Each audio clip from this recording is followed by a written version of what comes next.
Olá, pessoal, boa noite. É um prazer imenso estar aqui mais nesse encontro, o ICO Series. Antes de eu começar, eu queria falar um pouquinho, vou falar um pouquinho sobre o ICO já, eu vou falar um pouquinho sobre a LHH. Então, a LHH ela é uma empresa que tem como propósito, e eu gosto muito de falar de propósito, porque hoje eu acho que o mote do nosso encontro, são as incertezas da transformação. Se você não tiver um propósito muito forte, não tiver todo mundo conectado nesse propósito, provavelmente as suas transformações vão ser mais difíceis. Então, o nosso propósito é encontrar e oferecer soluções para que pessoas e organizações prosperem no mundo em constante transformação. Isso sempre foi o nosso propósito, agora ele virou bastante atual. E para a gente cumprir esse propósito, a gente oferece soluções tanto na área de desenvolvimento de talentos, como na área de transição de carreira. Em transição de carreira, ou outplacement, como o mercado conhece, a gente atende a todos os níveis. Mas existe uma prática só direcionada para C-Level. E essa prática é que é o ICO, International Center for Executive Options, e que eu estou responsável por essa área. Eu sempre digo que eu não sou, porque nós estamos numa corporação e num lugar. Agora, eu sou Irene Azevedo. Muito prazer, é ótimo estar aqui com vocês. E, antes de eu passar para os nossos convidados hoje, eu queria só lembrar uma coisa importante: as perguntas são feitas pelo chat, infelizmente não podem ser feitas ao vivo, não existe o levantar a mão, é sempre pelo chat. Eu, na medida do possível, vou incluir as perguntas de vocês. Então, fiquem à vontade, mandem perguntas, vai ser um prazer imenso poder fazer as perguntas que vocês fizerem, tanto para o João Senise quanto para o Guilherme. E eu agora, então, queria passar a bola para eles, para que eles mesmos se apresentassem, falassem um pouquinho do negócio deles. Bom? Então, fiquem à vontade, ou o João ou o Guilherme começa. Deixa o João começar. Pode se apresentar primeiro, João. Obrigado, passo a bola para ele. Eu ia passar a bola para você, mas já que você passou primeiro, eu pego a bola. Foi mais rápido. Foi mais rápido. Então, boa noite, Irene, obrigado pelo convite. Boa noite, Guilherme, prazer estar aqui com você, de verdade. E boa noite para todos e todas que estão aqui conosco. Eu estou responsável pela área de recursos humanos do Grupo Carrefour, no Brasil. O Grupo Carrefour está no Brasil desde 1976, começou com a loja do hipermercado ali na Marginal Pinheiros, aqui na região do Brooklyn, lado oposto ao rio onde eu estou, e desde então é uma empresa que vem crescendo a passos largos. Fechamos o ano passado com um faturamento de 75 bilhões de reais, informação pública. Somos hoje uma empresa de 100 mil funcionários, com cerca de 750, 800 pontos de venda, dependendo se consideramos postos, drogarias e etc. E estamos presentes em todo o Brasil, com Carrefour, Atacadão. Temos unidades de negócio bastante diversas dentro do grupo. Temos a área de negócios de property, né, que são todos os nossos ativos, incluindo 2 shoppings aqui em São Paulo, Shopping Butantã e Shopping Pamplona, as galerias do Hiper e outras propriedades. Temos o Atacadão, que é o nosso negócio de atacarejo e atacado. Temos o Banco Carrefour, que é o 5º maior banco do Brasil, com cartão de crédito e outros serviços, é um banco completo. E temos todas as lojas Carrefour nos vários formatos que vocês conhecem e também o e-commerce. Então, esse é o Carrefour, rapidamente. Guilherme. Ótimo. Senise, vai ser engraçado, porque hoje aqui você e o Guilherme passaram pela Unilever, né? Em momentos, algumas vezes até tangenciaram os momentos, né? Mas passaram pela mesma empresa. Guilherme, querido, é com você agora. Então, primeiro, boa noite também. Boa noite, Irene. Boa noite, Senise. Boa noite a todo mundo que está em casa também acompanhando essa live agora nessa hora, investindo uma hora para bater um papo aqui com a gente. Assim como a Irene falou, eu estou agora também como responsável por recursos humanos da Galderma, para a América Latina também e para o Brasil.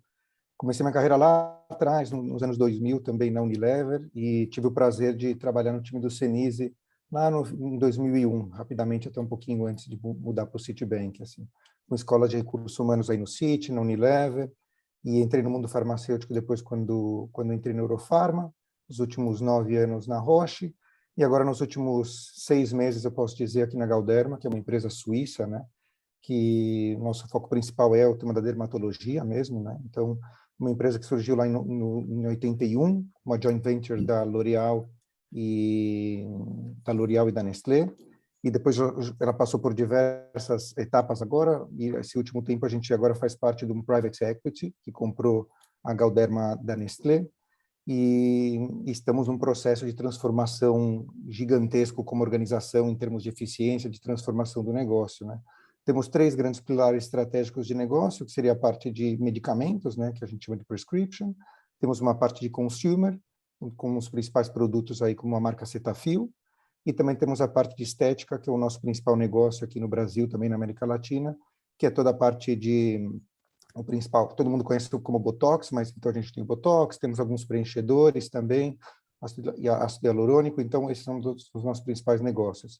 Uma empresa que no mundo não se compara com os números do Carrefour, mas temos 5.000 funcionários no mundo inteiro, aqui na América Latina em torno de 600, uma empresa que vende 4 bi, e com um propósito, uma visão de se tornar a principal empresa de dermatologia no mundo, né? Assim, então, a gente faz muitos estudos, trabalha um pouco nessa direção, e tenho o prazer agora de estar também trabalhando com um time muito forte assim, na transformação, não só da empresa, mas também na transformação do RH. Assim, a gente vai passando uma transformação do RH, temos um time incrível, e estamos nesse momento de incerteza agora, justamente o tema de hoje, esse momento de incerteza que a gente vem passando, dizendo qual que é o nosso futuro também como área e também como organização daqui para frente, né? Que ninguém imaginava que ia surgir esse Covid, que eu acho que vai ser um tema importante para a gente discutir aqui hoje também, Irene. Isso.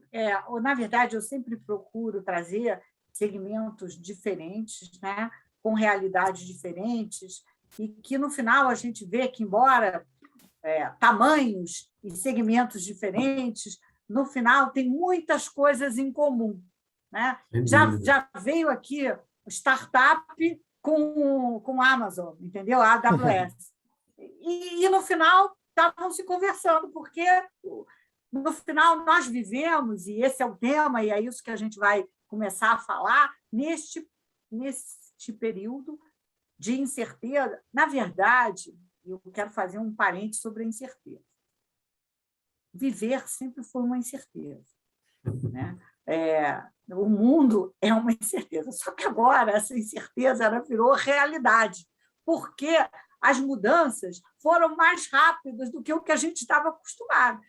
Todo mundo sabe que um dia vai morrer. Só que agora eu posso morrer amanhã, se eu pegar a doença e não tiver uma imunidade boa. Então, assim, o que mudou talvez foi a força com que isso veio para a gente. Mas, então, voltando para o tema, que é liderando em períodos de constante incerteza, como é que é para vocês, então, navegar, planejar, liderar nesse ambiente de total incerteza? A gente começar. Guilherme começa agora. Hoje eu posso começar agora, então. Sabia que você ia fazer isso. Assim. Eu vou falar, eu acabo de chegar na empresa também, né? Mas do que eu já conversei com todo mundo, do que eu venho entendendo justamente agora aqui na Galderma, logicamente, acho que não são Galderma, todas as empresas, assim, até eu vou falar justamente desse momento de pandemia, quando surgiu no ano passado, né? Como pegou todo mundo de surpresa, acho que ninguém imaginava que a gente estaria ainda, agora estamos aqui em setembro, ainda vivendo esse momento de pandemia, ninguém imaginava que ia acontecer isso. E não foi diferente aqui na Galderma também, né? A gente teve que se adaptar eu acho que assim como qualquer outra empresa, a gente teve que conversar muito, tentar adaptar como a gente ia funcionar, tentando, obviamente, em primeiro lugar, cuidar da saúde de todo mundo. O primeiro cuidado foi cuidar da saúde dos funcionários, dos familiares, como é que a gente atua nesse ambiente. e começamos a nos adaptar um pouco mais nesse sentido. Outra coisa muito forte foi tentar adaptar o sistema que a gente vinha trabalhando. Mesmo no ano de pandemia, que a gente não imaginava que as pessoas poderiam trabalhar desde casa, mesmo uma área comercial, foi um dos anos que a gente teve um dos melhores resultados como organização. A gente, como Galderma, a gente agora vem nos últimos três anos dobrando o tamanho da organização. Quem imaginar que no momento de pandemia, com as pessoas trabalhando de casa, não podendo visitar os hospitais, não podendo visitar os médicos nos consultórios, a gente pudesse se transformar e se reorganizar como organização para poder continuar vendendo e atendendo nossos pacientes, nossos clientes, nossos médicos, né? Então, essa adaptação veio. Assim, nós seres humanos temos uma capacidade de transformação tremenda, e como organização também. E foi isso que aconteceu na Galderma também. Então, desde do tema da parte estética, que a gente teve que se adaptar também com os próprios médicos e aprender com eles e construir com eles esse novo mundo que a gente queria trabalhar, a gente construiu isso dentro da organização também. Então, foi um momento de adaptar processos, adaptar formas de trabalho, entender como é que a gente vai fazer esses produtos, mas sempre, acho que, muito em parceria e colaboração, né? Que até um dos próprios compromissos que a gente tem dentro da organização é colaboração.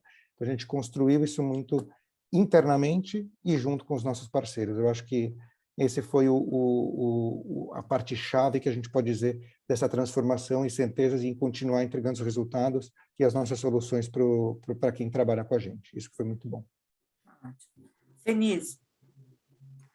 Eu acho que tem um comentário aí no chat sobre as incertezas sempre existiram, aumentou foi a velocidade, etc.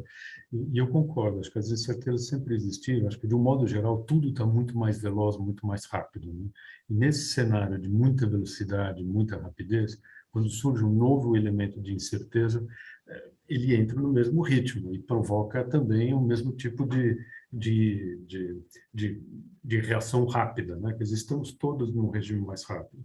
Aqui, particularmente no Carrefour, o grande desafio foi priorizar, né? Numa empresa tão grande, etc. Qual era a prioridade? Então, a primeira coisa, a proteção da nossa gente. Então, todas as medidas de segurança, porque as lojas não poderiam fechar. Assim como, imagino, na Galderma e outras empresas, tem uma questão de fábricas. As fábricas não podem parar. Então, como é que a gente garantia a segurança da nossa gente? Então, foram todas as medidas de segurança que foram adotadas nas diversas lojas, uma série de protocolos, etc., auditorias internas e tudo mais, para que também os nossos clientes tivessem segurança ao entrar nas nossas lojas. Então, uma série de operações mesmo, né? E de medidas. E, por outro lado, todas as áreas que não precisavam trabalhar fisicamente passaram a trabalhar de forma remota, também por uma questão de segurança, e aí veio todo o desafio de adaptação. E, em cima disso, para navegar e liderar nesse período todo, eu diria assim, do ponto de vista de liderança, eu acho que o desafio de liderança ele é sempre o mesmo, seja na crise ou não. Alguns aspectos podem se acentuar durante uma crise, mas o que a gente espera de uma boa liderança, tanto na crise como fora da crise, passa por elementos muito comuns. Na crise, algumas atitudes são esperadas de maneira mais clara, né? Como, por exemplo, a maior assertividade, velocidade na decisão, talvez delegar mais, permitir um nível de decisão em outros níveis, mas não há uma grande mudança do tipo de liderança esperado.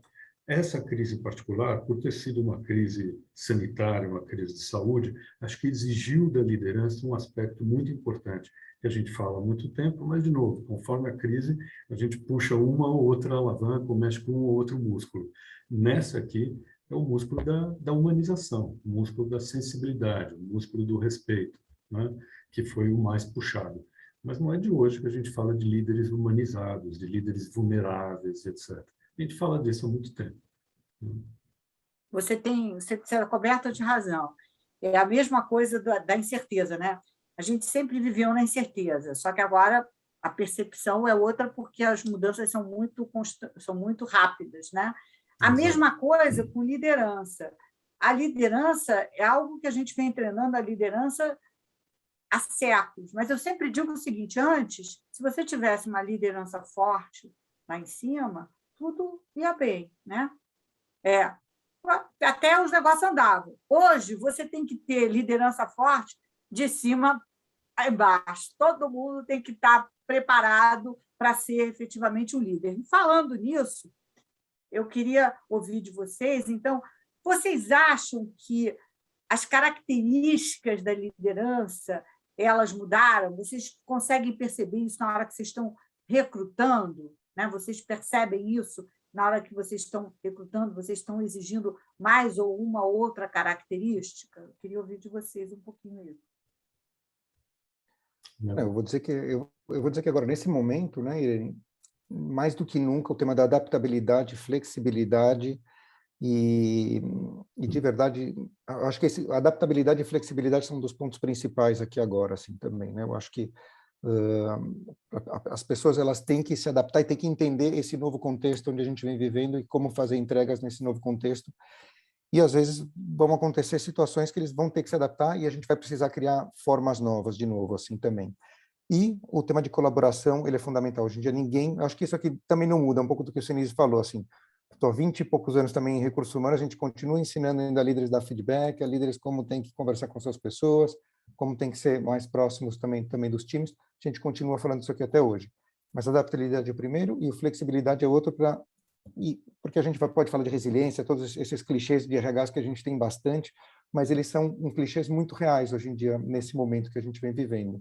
Então, se as pessoas não estão prontas para mudar e entender que o mundo está diferente e, de verdade, não colocar, às vezes, somente, nesse momento de pandemia, eu imagino que o Senise deve ter passado pelo mesmo, muitas discussões com as lideranças, que decisões tomar. Assim. Então, todo mundo tinha o seu ponto de vista, eu queria fazer de uma certa forma, e esse tema de protocolo de segurança, de saúde, trouxeram muitos temas de discussões que são fundamentais e que foram complicados e complexos, e são até hoje, assim, né? Que momento voltar, quando não voltar, quem colocar, como é que a gente faz? E eu imagino que os próprios funcionários também trazem esses questionamentos, de dizer, não quero voltar, eu tenho medo, eu tenho família, eu tenho uma pessoa em casa. Não, mas a gente precisa das pessoas trabalhando. Então, foram discussões e esses momentos de se adaptar, ser mais flexíveis e como entender esse momento e o contexto e qual a melhor solução para adaptar, eu acho que é uma competência e um tema que a gente precisa buscar hoje em dia, que é o tema da criatividade, inovação, vem tudo isso junto nesse mesmo combo, né? Ótimo. Senise. Eu concordo totalmente com o Guilherme, acho que a adaptabilidade e flexibilidade, a capacidade de se adaptar sempre, né? A gente fala muito em agilidade, organizações ágeis, etc. A agilidade é um mindset, na verdade, né? Uma forma de trabalhar. Não são necessariamente as metodologias, mas começa pela forma de trabalhar.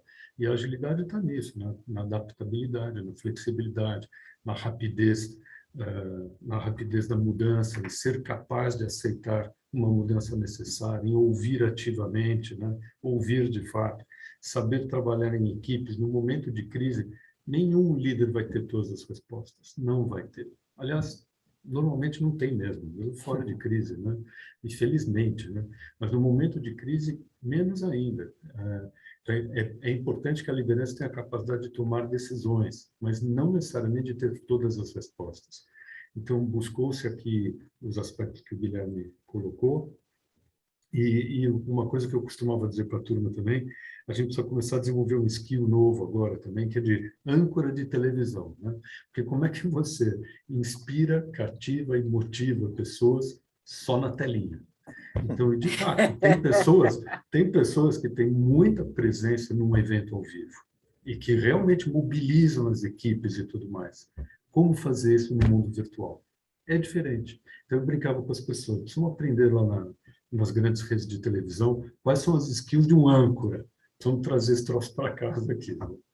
Mas E só um comentário mais aqui, eu acho que esse momento ele trouxe um tema interessante, não só para a liderança, acho que para todos, a possibilidade de a gente poder experimentar um pouco mais. Então, como a gente está num momento de mudança muito diferente, que a gente, de incerteza mesmo, né? A gente ficou mais aberto a poder experimentar, e os próprios modelos ágeis, como o João falou, mas tirando de novo esse clichêzão mesmo, mas é o tema de vamos experimentar coisas diferentes, a gente poder aceitar que talvez não dê certo, a gente muda o rumo do barco para cá, para lá.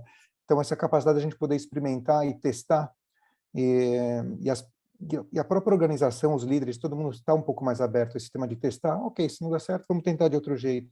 Eu acho que essa é uma mentalidade que a gente precisa aplicar mais, assim, ter menos medo de errar e ser mais positivo com alguns testes. Eu acho que isso vale a pena. Assim, eu sei que o mundo digital hoje é muito fácil, você consegue ir testando em diferentes plataformas com as coisas, mas quando você traz isso para uma organização, é um pouco mais complexo. Mas eu acho que a gente tem essa capacidade de poder fazer essas mudanças e experimentar não errar por errar, assim, porque essa coisa errada, ninguém gosta de errar, né? Mas é o testar, corrigir e vamos tentando ajustar para onde a gente vai. E reconhecer se não der certo mesmo, e dizer o que a gente aprendeu disso, vamos fazer diferente da próxima vez. Porque realmente era uma situação nova, né? Nova. Então, ninguém tinha resposta para isso, né? Ninguém tinha uma resposta certa. E isso foi um ganho para todo mundo, né? Porque exatamente permitiu essa experimentação, né?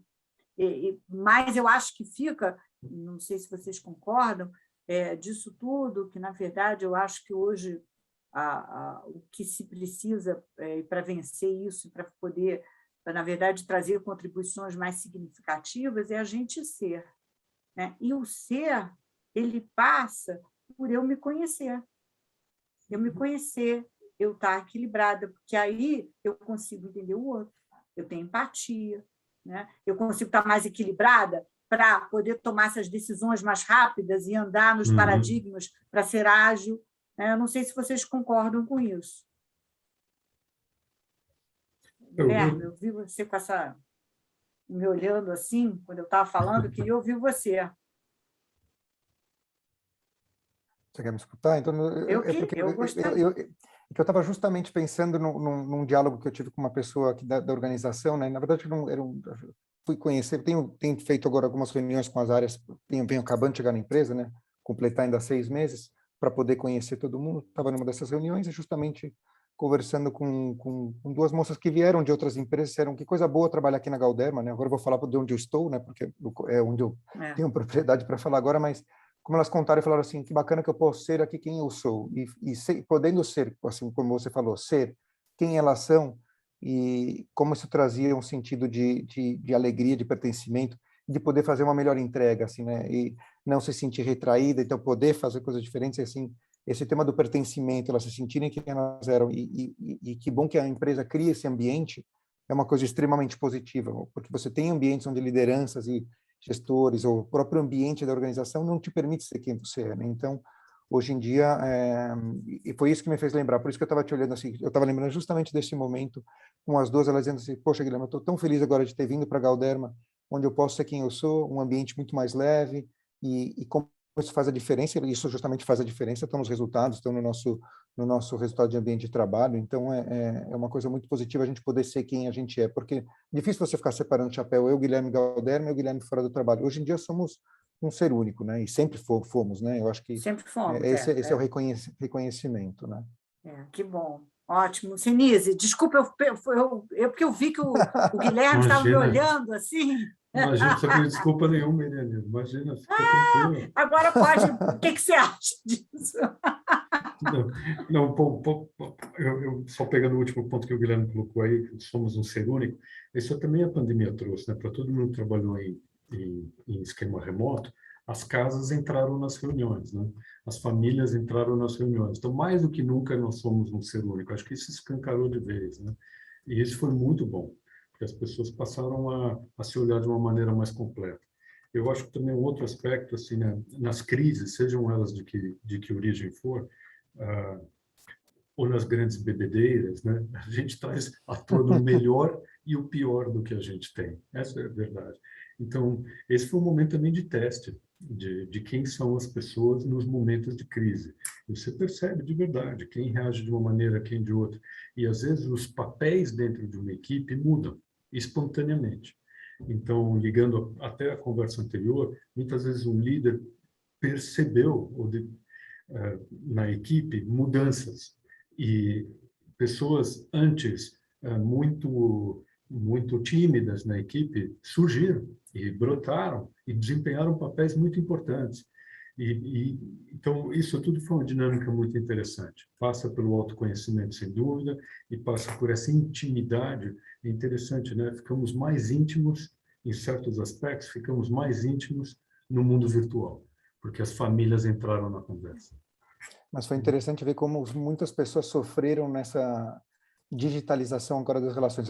Como tivemos que trabalhar em casa, como a gente teve gente que sofreu mesmo por esse tema do distanciamento, né? Então, até hoje, assim, tem pessoas sofrendo mesmo com esse tema. Não é a mesma coisa, é diferente, é bem diferente, a gente tem que se adaptar, ele não é melhor nem pior, ele só é diferente, tem os ganhos aqui, tem os ganhos de fazer o presencial, logicamente, para depender do exercício, mas como a gente teve que se adaptar a isso também, né? Assim, você gostei do tema da antena, se adaptar para a telinha, que é um tema totalmente diferente, né? É verdade. E no início da pandemia teve gente que teve que trabalhar em casa com uma situação adversa, né? Com os filhos em casa, a pessoa com uma casa menor, e você, na época, você não sabia o que era, você não podia nem ter empregada, as escolas estavam fechadas. Então, para certas pessoas, a situação foi ainda mais desafiadora, né?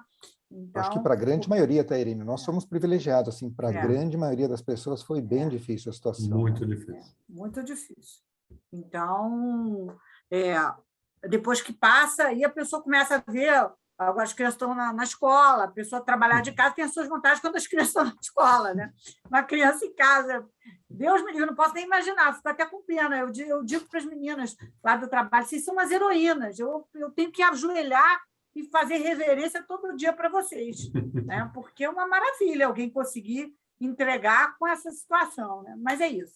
Bom, agora tem uma pergunta aqui do Sérgio Azevedo. Aliás, ele parece meu parente, porque tem o mesmo sobrenome que meu, não sei se é parente. Sérgio, ele fala sobre essa sinergia entre os times, que é uma das fortalezas de muitos grupos. Então, como é que vocês enxergam a evolução desta habilidade de trabalhar de forma remota ou híbrida, ou então totalmente presencial depois, se isso for adotado? O que vocês acham? E aí a gente fala se vocês veem essa tendência, ou se vai todo mundo voltar, e aí a gente comenta um pouco sobre esse assunto, tá? Posso comentar, Senise? Eu posso começar, depois acho que você pode complementar também, Senise. Eu acho que, de novo, foi aquele começo da parte digital, todo mundo teve que se adaptar, vou de novo usar a palavra adaptar aqui, mas se adaptar às novas tecnologias, o que a gente usar? Se usar um Teams, um Hangouts, um Skype, primeiro se adaptar à tecnologia, depois construir que rituais eu deveria começar a construir para manter também essa sinergia junto com os times, né? E o entendimento do que seria essa nova vida de home office, né? Ninguém imaginava que ia ser tanto tempo. Mas eu acho que até hoje a gente ainda vem aprendendo e tentando entender quais são esses rituais que antes eu fazia no escritório, talvez que agora eu devo transferir para o mundo digital e utilizar, e como é que eu posso usar a tecnologia da melhor forma para poder manter esses rituais e manter essa conexão. Não é igual o presencial, de novo, ele é diferente, não é melhor nem pior, mas a gente tem que se adaptar e como é que a gente faz para fazer isso funcionar da melhor forma, né? Alguns vão querer desse contato diário, vão querer contactar diariamente, alguns vão preferir chat, outros preferem vídeos, outros preferem de outra forma, mas, de novo, é como construir isso da melhor forma. E eu acho que a gente ainda está aprendendo com isso. Eu não tenho uma resposta clara ainda, para falar a verdade, se está funcionando ou não, e eu posso comentar que a gente vai fazer um modelo híbrido já de volta, assim, também, então, só para eu complementar em relação a essa primeira pergunta que você até fez, Irene, a gente vai tentar fazer um sistema que a gente imagina 3 dias no escritório, para a gente ter momentos colaborativos, e até 2 dias para a pessoa opcional, se ela quiser ainda trabalhar também de casa, né? E a gente vai aprender, vamos testar de novo, como eu falei, também experimentar, a gente lá é super aberto a fazer essa experimentação, e vamos ver como isso vai funcionar, mas eu acho que esse tema dos rituais e como usar a melhor tecnologia para manter essa coesão do grupo é uma coisa fundamental que a gente ainda vem aprendendo até hoje. Eu pelo menos estou aprendendo ainda bastante. Uhum. É a mesma coisa, Guilherme. Também é um processo de aprendizado aqui. E foram muitas mudanças ao mesmo tempo, né? Muitas mudanças ao mesmo tempo. Então, realmente, difícil encontrar uma resposta. O que a gente percebe é que algumas atividades, alguns tipos de reuniões ou projetos funcionam muito bem virtualmente e poderão continuar dessa forma. Também adotamos formalmente um modelo híbrido, as pessoas podem flexibilizar o número de vezes que virão ao escritório ou não, etc. Mas também percebemos que há algumas atividades ou momentos que ocorrem melhor ao vivo. Então, é isso que a gente está tentando encontrar. Outra coisa que a gente tem conversado muito é como ressignificar a presença no escritório, porque uma vez que não é mais mandatório, as pessoas não precisam estar de verdade, tá bom, você está pedindo para as pessoas virem ao escritório de vez em quando, para quê exatamente? Se esse período todo funcionou, se as empresas continuaram operando, etc., qual é a razão de eu me deslocar quilômetros, minutos, às vezes horas, se não dias, para ir até uma reunião, participar de um evento? Então, como é que a gente ressignifica? E a gente tem falado muito sobre o tema todo de saúde mental. Esse é um tema bastante forte aqui dentro, a gente tem falado muito sobre isso, a importância da socialização, por um lado. A gente tem promovido alguns encontros, são muito mais encontros com um tema específico, etc., para que as pessoas redescubram o prazer de estarem juntas, de tempos em tempos. E a gente está começando a procurar, de novo, sem resposta ainda, mas procurar qual é um balanço interessante entre atividades virtuais e atividades que funcionam melhor presencialmente, mas ainda em aprendizado. E acho que toda essa parte virtual evoluiu também de uma maneira incrível, né? Incrível. Eu sou do tempo de fazer reunião rabiscando no flipchart, aquelas coisas todas, né? E outro dia entrei numa reunião, foi muito interessante ver o analógico no digital, né? Você fica ali arrastando o post-it, é muito engraçado quando a gente se apega a isso, né? A gente arrasta o post-it no ambiente virtual. Você escreve no post-it, aí você arrasta o seu post-it na sua cor para um flipchart que é virtual. Então, isso mostra que a gente não se desprendeu tanto assim ainda de certos rituais. Então, é como encontrar o meio termo, como preservar aquilo que era bom, abraçar aquilo que é bom no novo e encontrar um equilíbrio interessante. Muito bem. Aqui eu tenho duas perguntas que eu vou juntar da Ana e do Antônio, porque a Ana fala como vocês hoje estão criando espaço para que as pessoas se coloquem como seres humanos, que nós estamos falando do ser, né? E aí o Antônio, ele pergunta, e você, de uma certa maneira, você tangenciou, Senise, como é que vocês estão cuidando, né, da saúde mental das pessoas, né? Uhum. Então, que tem a ver com o ser, né? Porque quando eu consigo me colocar como eu sou, de qualquer maneira, eu fico um pouco mais tranquilo e mais equilibrado internamente. Mas como é que vocês tratam isso? Obrigado, Antônio, pela pergunta. Uma coisa que nós fizemos logo no começo da pandemia foi disponibilizar o que a gente chama de Programa de Apoio ao Colaborador, ou colaboradora, né? Chama PAC. Então, é um número telefônico, anônimo, e as pessoas podem ligar lá o momento que quiserem para falar sobre como estão se sentindo. Tanto para questões de saúde mental, como para questões legais ou questões financeiras. Porque isso também se complicou durante a pandemia, né? Então, essa foi uma primeira ação. Isso nos ajudou muitíssimo, em casos de doença na família, ou etc., muitas pessoas ligaram para esse PAC e realmente sentiram um apoio bastante importante. Em alguns casos, o PAC foi até uma loja, por exemplo. O pessoal do PAC foi até uma loja para conversar com o grupo, apoiar a liderança em como lidar com determinadas situações de estresse, de ansiedade, etc., né, de depressão. O outro aspecto é que a gente vem falando forte do tema de saúde mental. Fizemos uma pesquisa na organização, identificamos algumas tendências, algumas preocupações. Houve, sem dúvida nenhuma, na sociedade como um todo, um aumento expressivo dos casos de depressão e ansiedade. Nós somos 100 mil pessoas, como eu falei antes, pelo Brasil inteiro. Eu costumo dizer que nós somos uma boa amostra da sociedade brasileira. O que acontece do lado de fora do Carrefour, acontece dentro do Carrefour.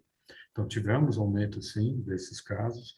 E aí a questão foi como lidar, de fato. Então, organizamos webinars com neurologistas, com psicólogos, convidamos as pessoas a participarem.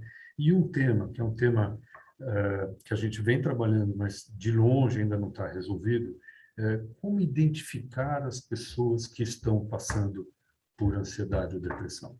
Esse é um dos grandes desafios. Como eu cruzo com alguém e começo a detectar sinais, como eu me antecipo a uma situação mais grave. E aí a gente volta um pouco na conversa anterior, que é o papel do líder, o papel da proximidade, o papel de escuta atenta e etc. O que é mais difícil nesse mundo virtual. Então, a gente vem atuando de diversas formas, percebemos alguns resultados bastante positivos, mas ainda temos vários desafios para resolver. Ótimo. Guilherme.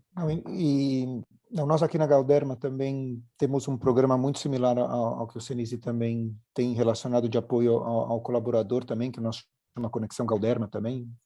e que presta os mesmos serviços também, porque ele é super importante, porque nem todos os gestores, todos os líderes são tão humanizados e sabem lidar tão bem com esse tipo de situação. E, além disso, ninguém é especialista nesse tema também, até para identificar algum ponto nesse sentido. Então, por isso que é sempre bom a gente ter algum parceiro também que possa nos apoiar e possa direcionar até melhor esse tipo de situação, né? Então, nós também criamos alguns fóruns, algumas discussões também, e trouxemos palestrantes para falar sobre o tema de saúde mental. Estamos até agora no mês do Setembro Amarelo, né? Se não me equivoco, é o Setembro Amarelo, o mês de discussão sobre o suicídio. A gente também fez uma sessão um pouco sobre isso, mas eu acho que isso é fundamental e justamente até um pouco do que eu já tinha comentado hoje um pouco, essa própria abertura das pessoas poderem ser quem elas são, poderem ter esse tipo de conversa, essa discussão, mas criar esse canal, acho que para a gente foi fundamental, e poder direcionar, canalizar para lá esse tipo de situação também, eu acho que é um dos pontos principais. Ainda temos mais espaço para poder discutir mais abertamente isso dentro da empresa, eu acho que ele não é um tema simples de gestionar, é difícil de conversar, difícil de falar, e temos esse paradoxo também super complexo. Ao mesmo tempo, a gente, como organização, vem crescendo, tem bastante trabalho, por outro lado, também a gente tem que cuidar da saúde mental. Como fazer esse balanço não é fácil, assim, até para a gente também poder se adaptar, como é que eu consigo gestionar melhor o meu tempo, como é que eu consigo balancear isso melhor. Trabalho sempre vai ter, então a gente também precisa fazer um próprio diagnóstico interno também, para poder avaliar o que eu posso fazer diferente, conversar mais com o seu gestor e a gente poder fazer as adaptações. Porque às vezes a gente acaba sofrendo sozinho, sem poder dividir com o gestor algumas preocupações que a gente tem ou com o que a gente tem. Então, esse momento ele é importante também. O trabalhar de casa, apesar de ter trazido uma série de benefícios, não ter trânsito, posso almoçar em casa, ficar mais perto da minha família, a gente tem trabalhado mais do que no escritório. Então, também, como trazer essas discussões e pedir essas adaptações, não é fácil, parte de cada um, mas temos que ter essa transparência, essa abertura para poder conversar sobre o tema e dizer o que a gente dá para fazer diferente. Ótimo. A Ana complementa aqui, falando sobre como vocês estão lidando com o desenvolvimento de time e promovendo um ambiente onde a cultura da organização sirva como desenvolvedora dessa liderança e colaboradores. E ainda num ambiente meio híbrido, né? mas mais virtual. Como é que, se vocês têm feito isso, como é que vocês têm feito isso? Agora eu vou falar vou começar um pouquinho com corporativez aqui agora um pouquinho, tá? Justamente esse ano a Galderma acabou até de lançar a nossa nova identidade visual, a nossa nova marca e também o nosso novo propósito, visão e quais são os compromissos que a gente espera dos colaboradores, o que a gente quer ser como empresa, né? Temos como visão ser avançando, a gente diz o nosso propósito, avançando a dermatologia em cada história de pele, né? É um propósito muito lindo que, logicamente, cada pele, cada pessoa tem a sua história, tem o seu drama, a sua história, a sua vida, as suas conquistas, e a gente vem trabalhando muito forte agora esse propósito de forma virtual como? Através de histórias, através de exemplos, através do que isso aí você pode fazer no seu dia a dia, e estamos com 4 compromissos agora, que é o tema de colaboração, inovação, escutar e sempre superar. Então, Tomé, como é que a gente consegue você aplicar esses seus compromissos, esse comprometimento, essas mudanças aqui que a gente vem trazendo para a organização no seu dia a dia, no seu trabalho, junto com o seu time, com os seus gestores? Então, a gente tem feito um trabalho hoje em dia muito de discussão, de compartilhamento de histórias, e como isso se aplica no seu dia a dia, mesmo virtualmente, como é que você consegue fazer isso diferente?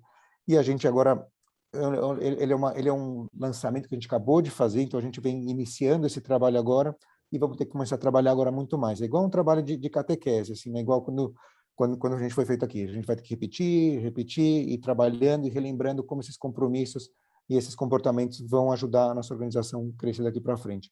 Falei um pouco do corporativez, mas o tema é trazer a discussão, tentar trazer quais são esses exemplos reais, quais são esses comportamentos que a gente espera agora dentro da organização e conversar e trabalhar muito dentro deles. E em breve a gente deve começar a trabalhar agora um pouco mais de programas muito mais formais de desenvolvimento, de treinamentos, de liderança nesse sentido. Não sei se isso respondeu ou não a pergunta dela, mas esse é o caminho agora um pouco mais corporativo que a gente vem tomando nesse caminho. Muito bem, Senise. Aqui no Carrefour nós continuamos com os programas de desenvolvimento e etc.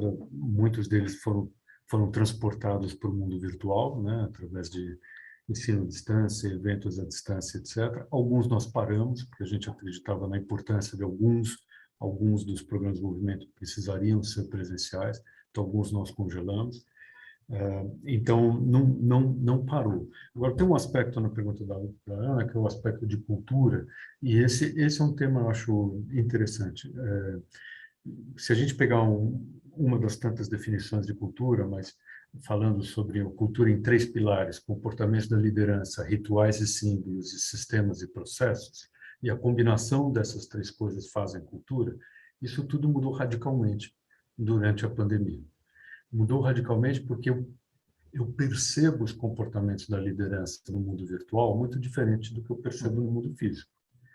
Mudou porque muitos dos rituais e símbolos que nós tínhamos no mundo físico, reuniões, comunicação visual, o cafezinho, o tapinha nas costas, seja o que for, eles mudaram no mundo. E sistemas e processos também mudaram, que precisaram ser adaptados. Qual é o impacto disso na cultura da organização? Não tenho a resposta, mas que houve impacto, houve. E nesse momento, qual é a cultura que eu quero preservar?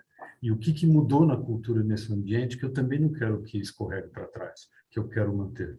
Então, esse tema da cultura, a gente tem conversado muito aqui, a gente considera um tema muito importante, é nisso que a gente tem discutido mais ultimamente. Eu tenho uma curiosidade que eu queria fazer. Vou pedir à plateia perdão, não vou colocar as perguntas, que eu tenho uma perguntinha aqui que eu quero fazer.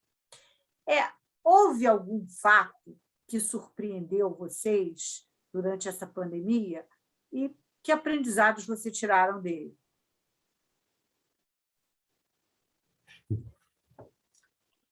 Acho que dentro da organização, várias coisas surpreenderam. Acho que positivamente a velocidade de resposta, né? A gente sempre acredita que as pessoas vão reagir de forma rápida e tal, mas a velocidade de resposta foi impressionante, né? Foi realmente impressionante.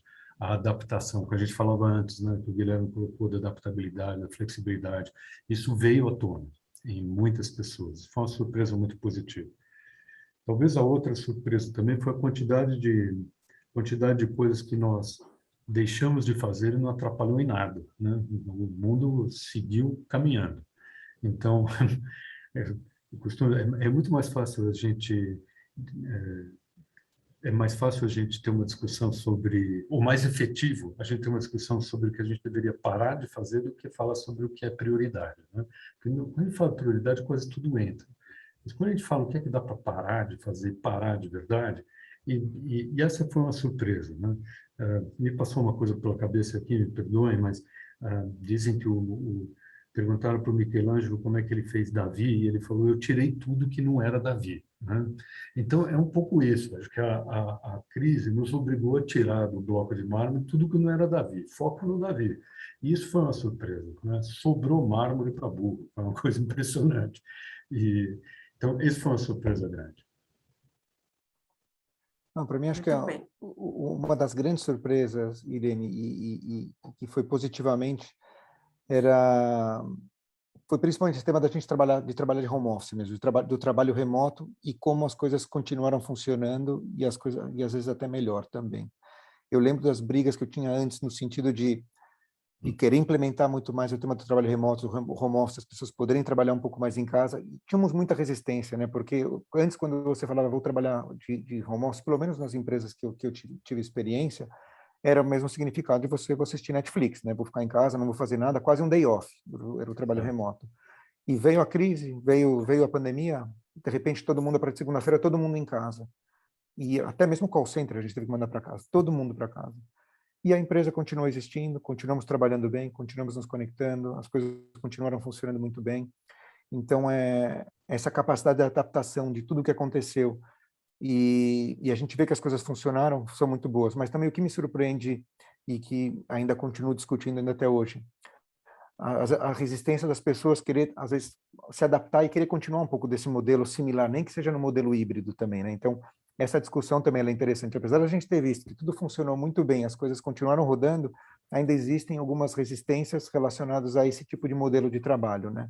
Então, por isso que esse meio caminho, esse meio termo vai ser muito importante. Mas essa capacidade de adaptação e ver que as coisas funcionaram e quebrar esse paradigma, de novo, outro clichê, que a gente adora usar clichê aqui em Recursos Humanos, mas essa quebra de paradigma, ela foi linda e foi fantástica nesse sentido de a gente pensar e ter uma nova forma de trabalho para o futuro. Eu acho que essa é a parte mais importante, a grande transformação, acho que é essa nova forma de trabalho, que tomara que a gente consiga deixar isso diferente daqui para frente. Então, a gente viu aqui que, de uma certa maneira, as relações com os colaboradores, é isso que eu queria ouvir de vocês, elas mudaram um pouco. Queria ouvir se vocês concordam ou não, o que mudou, o que não mudou. Porque hoje se fala muito com a experiência do cliente, né? Hoje se fala até a experiência do colaborador hoje, né? A experiência dos stakeholders com a sua organização. Vocês acham que, a partir dessa pandemia, esta relação que a gente tem, principalmente com os nossos clientes, né? Com os nossos fornecedores e com os nossos colaboradores, elas mudaram em igual proporção? Mudaram ou não mudaram? E o que mudou? Eu tento resistir em falar o tema da confiança, mas eu acho que se a confiança não existia desde antes da pandemia, estamos com um problema, né? Então, até estou aqui pensando aqui um pouco, Irene, do que vai mudar aqui um pouco nessa relação. Deixa eu passar a palavra para você. Veio a palavra confiança, mas só que eu acho que a confiança já está ali. Acho que foi um pouco fortalecer um pouco mais esse tema da confiança, né? Mas deixa eu pensar aqui um pouquinho mais, o que mais para a gente ter pensado nessa relação com os colaboradores também. A relação entre líderes e colaboradores, Irene. E depois com a empresa e os seus clientes também, ou os colaboradores com os seus clientes, né? Fornecedores. Eu vou falar um pouquinho, começar pelos colaboradores e clientes, porque isso é a grande interação que nós temos todos os dias, né? São 40 milhões de clientes entrando e saindo das nossas lojas todos os dias.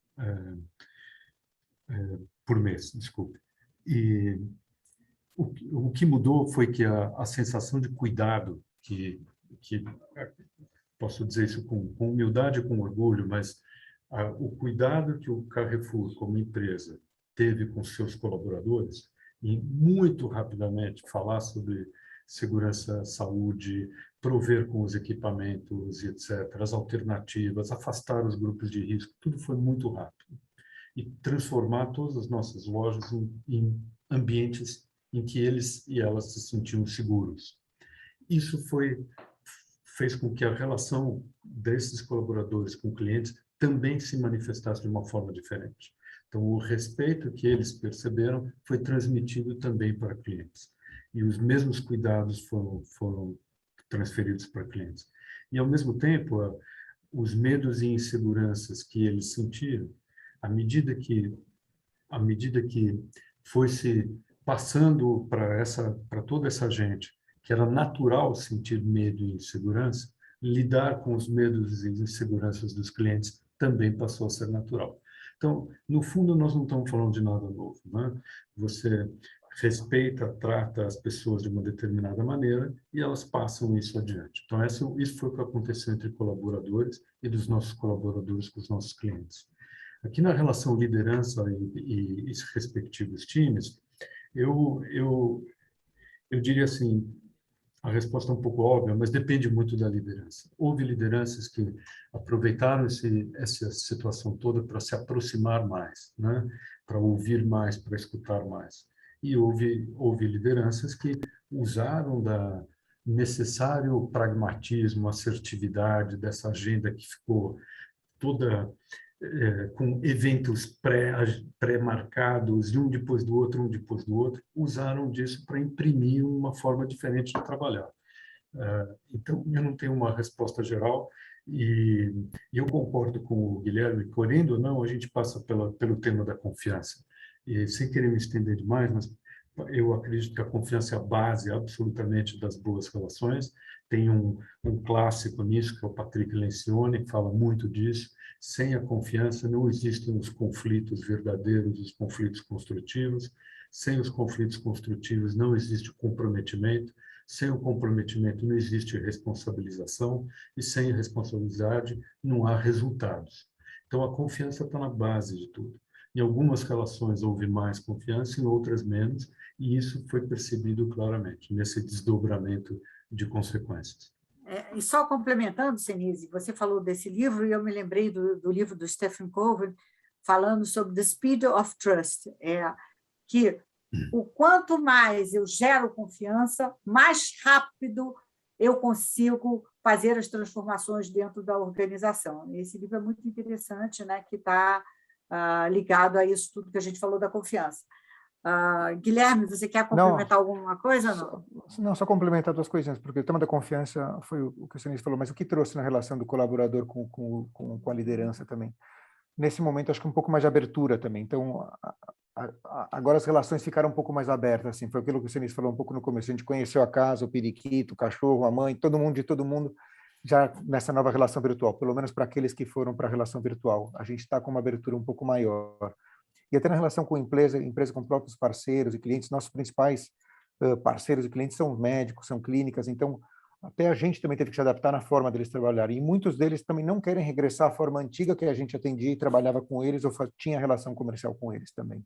Então até isso a gente está tendo como empresa, tendo que revisitar nossa estratégia de como é que a gente vai trabalhar com eles. Então tudo isso trouxe essas grandes transformações, tanto nas nossas relações como na nossa forma de trabalho com eles também. Ótimo. Então, aqui tem uma pergunta do Francisco Vita, que ele faz o seguinte, na verdade, como é que vocês conseguiram equilibrar? Porque, evidentemente, a gente tinha essa gestão do caixa, do curto prazo, do dinheiro, dos resultados, e esse cuidado com as pessoas. Isto é antagônico ou isso foi feito, ou uma coisa leva a outra, né? Ou o que vem primeiro, o ovo ou a galinha. Hoje eu li um artigo dizendo o que vem primeiro é o milho, que alimenta a galinha. Não é o ovo nem a galinha. Muito bem. Gente, então eu queria ouvir de vocês um pouquinho, a gente estamos quase no final, mas como considerações finais desse assunto aqui. Essa mescla de tratar do lucro do curto prazo e também olhar as pessoas e o longo prazo. Eu entendo, pelo menos, ela como paradoxal, né? Pelo menos Irene e Sinise, não sei. Eles são temas paradoxais mesmo, antagônicos, que estão caminhando dos dois lados, mas como é que a gente, de forma verdadeira, pode tratar eles, entendendo que eles são temas talvez opostos, mas que podem caminhar no mesmo caminho. Assim, é complexo esse tema mesmo. Mas a gente sendo verdadeiro para o propósito, porque a gente tem, seguindo os nossos valores, entendendo que a gente está fazendo bem para a sociedade, que a gente está fazendo bem para a humanidade. Eu posso estar trabalhando bastante no momento, mas entendendo que isso vai trazer um bem lá no final, vai trazer um propósito que está me fazendo bem, está fazendo bem para os outros, a gente consegue construir isso da melhor forma. Se a gente trabalha de forma ética, trabalha a forma de dentro das regras, a gente está até trabalhando esse ano, a gente tem o nosso tema na Galderma, o nosso grande slogan do ano é uma coisa chamada win-win. Então, tudo que a gente faz esse ano, tudo que a gente tenta construir e trabalhar é no win-win. Então, a gente ganha, a sociedade ganha, os pacientes ganham, os médicos ganham. Então, como é que a gente consegue fazer qualquer ação que a gente for fazer relacionada a esse tema aqui, onde todos saiam ganhando, que a gente possa fazer uma certa forma que todos ganhem, né? Então, tentar trabalhar com esse mindset, trabalhar isso de uma forma positiva e sem prejudicar o outro, prejudicar o próximo, mas é um tema muito mais de mindset, a gente poder construir e entender que essa é uma relação do trabalho. A gente está aqui justamente em empresas que precisam gerar lucro, mas, por outro lado, também, eu não vou lembrar o nome do autor, o nome do livro, mas é como é que a gente gerencia todos esses stakeholders aqui agora. Tem esse stakeholder management, é super importante, não só tratar o cliente, mas é o consumidor, a organização, os acionistas, o paciente, o médico e a própria sociedade que a gente vive. Assim. Então, parece um tema super utópico, lindo, mas acho que isso é fundamental no dia a dia que a gente faz. Fazer com gosto, fazer com carinho, fazer com muito amor e paixão. Acho que essa é a parte principal. Fazendo isso, a gente vai conseguir. Não é que não vai ter problema, não vai ter conflito, não vai ter problemas, seria um mundo muito utópico, mas acho que esse é o caminho que a gente tem que seguir. Perfeito. Sinise. Irene, acho que vai ser variação sobre o mesmo tema. Como a gente está acabando, se você quiser passar para outra pergunta. Não, é que agora a gente eu só falei bobagem, acabou... Sinise, você falou, Guilherme, não, bobagem, não vou nem falar nada. Estou querendo ganhar tempo só. Tá bom. Não é exatamente assim, agora seria a hora de vocês se despedirem, né? Que o que eu acho, Guilherme, eu acho o seguinte, que no momento que eu tenho essas vozes, porque agora a gente fala de vozes, né? Experiência, voz, tem esses buzzwords, né? A voz, né, desses diversos players, stakeholders, no final, eu vou conseguir olhar o lucro, vou conseguir ter melhores resultados, entendeu? Eu acho que está tudo tão interligado que se eu ouço essas pessoas, eu entendo que essas pessoas precisam e atendo essas necessidades, eu vou ter resultados financeiros bons. Né? Então, é isso. Exato. Irene, comentário rápido. Eu acho que esse desafio da combinação sempre existiu. Sempre existiu.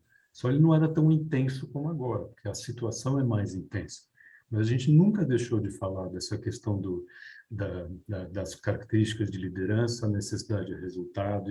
Não é yin-yang, assim, não são sempre existiu, a necessidade da combinação sempre existiu.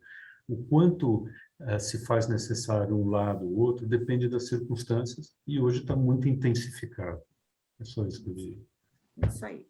Meus queridos, infelizmente estamos chegando ao final.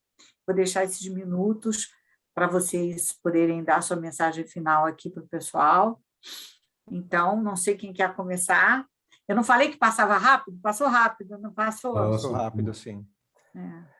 Eu posso só, já que começou com o Senise, eu deixei ele primeiro falar, só para agradecer, então, você, Irene, agradecer o Senise, agradecer as meninas que organizaram também, e todo mundo que aguentou essa hora aqui com a gente. Eu sei que todo mundo já com várias prioridades, crianças, cachorro, gato, comida, jantar, ir no Carrefour fazer compras também, ou ir na farmácia comprar um pouco de Cetaphil. Eu sei que todo mundo investiu esse tempo para ficar aqui com a gente. Agradecer, aprendi bastante também com você, Senise, com você, Irene, também. E desejar uma boa noite e uma boa semana, um bom resto de semana para todo mundo aí, com muito cuidado. Obrigada. Senise. Obrigado, Irene, obrigado a todo o pessoal que organizou. Guilherme, muito obrigado, muito bacana a gente se reencontrar tanto tempo depois, ver essas histórias todas, muito legal. E obrigado a todo mundo também que esteve aqui com a gente, pelas perguntas, pela interação, muito rico isso tudo. Acho que como mensagem eu deixo assim, também muito cuidado com a saúde, cuidado com os outros, muita atenção com as pessoas que estão ao nosso redor. Acho que o grande aprendizado dessa pandemia, assim, tem muita gente ao nosso redor que a gente nem percebia.